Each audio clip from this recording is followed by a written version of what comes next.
Welcome to the Health Angle Podcast with Dr. Mike Headlee and Dr. Gordon Fimreite, where we'll be exploring different angles of health to achieve the best version of yourself. Now here's your hosts, Dr. Mike and Dr. Gordon. Welcome everybody. I am Dr. Mike Headlee and with me is Dr. Gordon Fimreite. Welcome, Dr. Gordy. Hey, Dr. Mike. Welcome to the Health Angle Podcast. Today's subject is going to be fun, Mike. It might be a quick one. We're going to get right to the point. I hope our viewers have a pen and can take notes because we're going to give some powerful information. So our subject today is 10 of the healthiest foods on earth and why it's needed for optimal health. With that said, welcome to the Health Angle Podcast.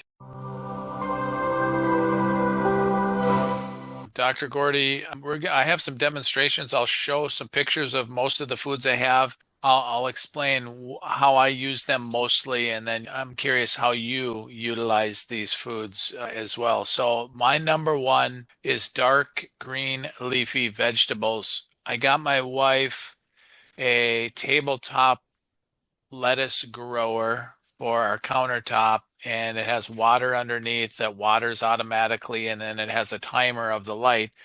And so this is more romaine lettuce, but if I had to pick one color of the rainbow that I believe most people could use more of, I would say it's green. And we had a show about magnesium, and that's where magnesium comes from, besides almonds and other things, but dark green leafy vegetables.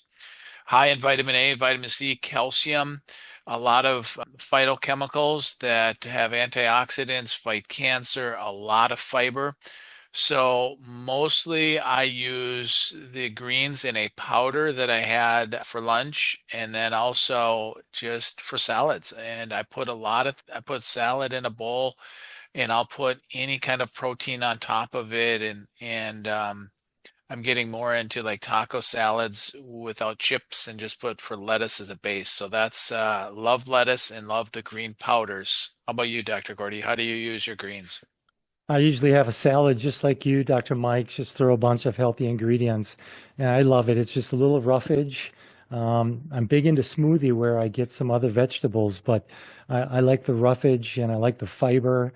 It's a great first choice. So my number one on my list is berries, like blueberries and blackberries, strawberries, raspberries. And what these are really good for is like oxidative stress and reducing inflammation. So oxidative stress, I mean, we're all exposed to chemicals and bad stuff in our environment. We're all exposed to eating bad foods that can be oxidative stress on our body. We're all exposed to the sunshine, too much of it at times. People with too much exercise, oxidative stress, not good, and inflammation. And I think berries is a great antioxidant. It's also great for brain function, heart health. How many people are having health problems with their heart as well as brain functional problems? And then, of course, everybody wants healthy skin. So that's my number one. I use the berries. That's a big one for my morning smoothie.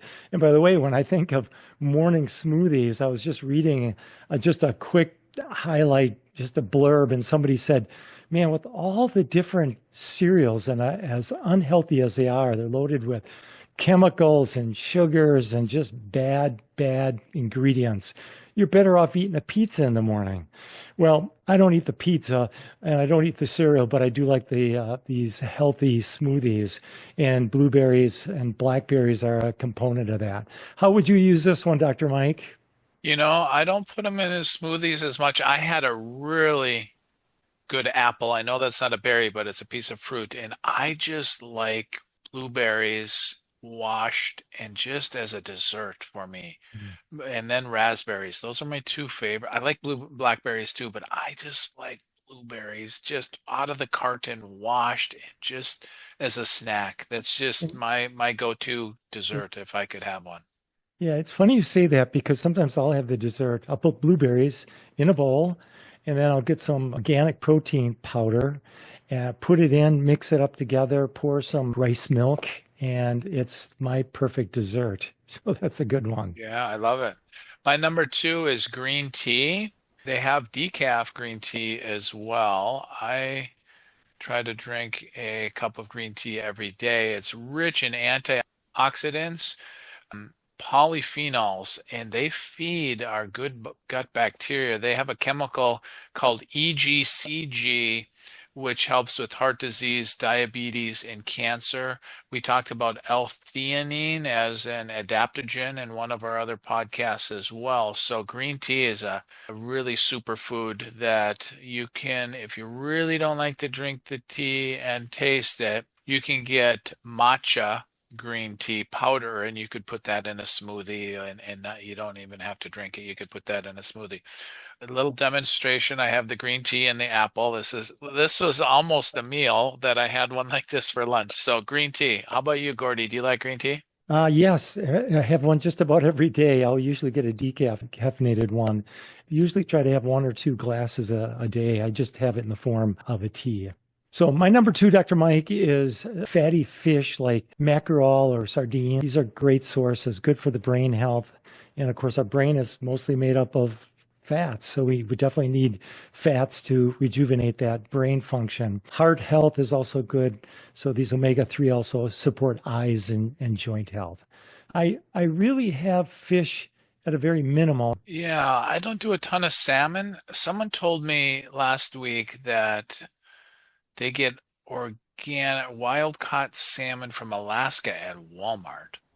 Hmm. And for whatever reason, I don't go to Walmart to see that and to check it, but they swear up and down it's good quality. I had anchovies for lunch today. I really trust the source in water. I'm not a big fan of having oysters and sardines and anchovies in olive oil because they say the oil sometimes can leach from the container. So I just use in water. I just like small fish like sardines and anchovies for lunch. You can have it with salad and an apple or whatever else. So What's your number three, Dr. Mike? my number three is garlic. This is pickled garlic. I get it from a lady in town, and I get it in the summer at a farmer's market, and I just have two or three cloves a day because it's raw, but it's pickled, so it's not as harsh. You don't have as bad of garlic breath, but it's one of my absolute favorite things to cut up and put in stir fry for vegetables or on salads. It's a good source of manganese, vitamin C, vitamin B, selenium, and fiber. And it really helps. You can see garlic capsules in health food stores because they promote it as a cholesterol reducer. It helps with blood pressure, supports your immune function. It's sulfur containing, so then it plays a role in cancer prevention as well with many types of cancer. And so if I feel something coming on, take extra garlic, but I like to have a clove or two every day. Hmm. How about you? Do you like garlic? Yeah, I love it. We have a lot of Asian inspired foods, so we absolutely have our share of garlic. And I love that it's the natural antibiotic for the body. And the other thing too, what's interesting is eating enough garlic is going to protect you from nasty bugs and insects, et cetera, et cetera. So for us, me, new to a warmer climate where bugs do bite, I'm looking forward to even having more garlic. And of course, the more sun exposure, great. Garlic is awesome. Reduce the oxidation stress, and it's a great antioxidant. All right, my third one is seeds and nuts. And so almonds, walnuts, chia seeds, flax seeds, and biggest reason for these is digestion, and it also helps with managing blood sugar. How many people that we know have diabetes? If somebody needs a snack, I think seeds and nuts are a good source. And it's also good for the skin as well. That's my number three. Dr. Mike, do you have a lot of nuts and seeds in your diet? I don't have a lot. My favorite, if I had to pick one, would be peanut butter, but I don't eat that a lot. My absolute favorite nut would be macadamia. I like cashews, but they aren't good for my blood type, and I think aren't they in the same family as like poison ivy and different I know a lot of nuts can have mold and things. I don't eat a ton actually right now. but I'm Hmm. not opposed to them. I love them all. I love walnuts. I love And I pistachios, think, but I don't do a yeah, ton. I think like chia seed and flax seeds, those are great to just add to a smoothie. Or if you're a midday snack and you need to get something, macadamia, walnuts, almonds, I think they're good. Or if you want to sprinkle a little bit onto your salad, I think they're a great source of healthy fats, protein, and fiber. So, yeah. What's your number four, Dr. Mike? Good. Yeah, my wife makes really good chia seed pudding, actually. She made some here a week or so ago. So I actually do like chia seeds and flax, ground up flax on different things. Number four is ginger. This is an organic ginger squeeze that I can put on salads and or I like to put in my chaga tea. I like ginger oil as well. Ginger root contains antioxidants such as gingerol. It's a really good flavor enhancer that people like to put in stir fries and dishes, just like garlic. But it helps stomach and managing nausea, reduces pain for acute and chronic inflammatory conditions, and it's just a superfood. So stir fries on salads and in my chaga tea are some of the ways I use ginger. So my number four, Dr. Mike, is avocados. And of course, I put these in the smoothies in the morning. Good for digestive health. They're great fat, by the way, mono unsaturated fats. It's a really good source of fat. Good for the heart. It's a good source of fiber, potassium, and antioxidant. So digestive health, good for reducing inflammation, and really helps to maintain healthy skin as well. So avocados, great source of that good fat. Been kind of slacking on avocados, but when I was on a roll with mostly greens in a smoothie with a few powders and stuff. And so my secret was I put this greens first powder. It has a little stevia for a hint of sweetness, but then I would put the avocado in there to bind all the greens in the Vitamix, and it just made it so rich and smooth. And then I put some protein powder and then all the greens for the healthy carbs and then the healthy fat with the avocado. Oh, it's just such a good. I used to buy them when they're on sale in bulk, cut them in half, scoop them out of the shell, and then I would freeze them on a tray so they wouldn't stick together. So then they last a lot longer instead of buying one a day or whatever. So love avocados. What's your number five, Dr. Number Mike? five is mushrooms. So how do I consume them? I use mushroom powder. This has 10 mushrooms and adaptogens in there that I put that in my coffee. I do a little chaga tea that we've talked about mushrooms. My wife showed me these mini Bella to put in stir fry. White just white button mushrooms are great just for stir fry and omelets and things like that. Most communities, I'm kind of curious, Dr. Gordy, when you get settled in down in Alabama, if they have any foraging mushrooms that you can get. And so I'm going to be foraging some around here this summer and doing branching out a little bit more. But mushrooms in general, I know everyone is different, but they're high in a lot of vitamins and potassium, fiber, several antioxidants. Here's what's really interesting about when people eat more mushrooms. It's associated with greater consumption of vegetables in general, and so it contributes to overall health. Most people don't just eat mushrooms isolated all the time. They usually put it in stir fries and other healthy vegetable and salads and things like that. But they're big on reducing inflammation and preventing many types of cancer. So mushroom is on my list of superfoods. That's And great. what's your experience with mushrooms, Gordy, for eating? Well, we did a podcast all about mushrooms, so check back. We'll have that posted and published for everyone to check out. Lion's mane is the one that I like to use for memory and brain function, and I go in cycles. I'll put it in my smoothie in the morning, but I'm limited right now, Mike. But you have inspired me, and I'm definitely going to keep my eye open for exactly adding more mushrooms into my health regimen. So my fifth one, which make a total of 10, and of course I think you got a bonus, Mike, and I got a bonus one too, but my fifth one, which is our 10th in total, is sweet potatoes. And I picked this one because it's really a powerful food, but it's got high in fiber, vitamin A, potassium, and they support immune function, promote healthy skin, improve gut health. And 70 to 80% of them all immune function starts right in the gut. So we got to keep that gut healthy. And sweet potatoes, it's good for gut health. And of course, probiotics, you can add that to the regimen too for healthy gut. Of course, it regulates the blood sugar. There's a lot of diabetic and diabetes, as we discussed a little bit earlier. Sweet potatoes is good for regulating that as well. So, Dr. Mike, what do you got for our bonus round here? My bonus is herbs.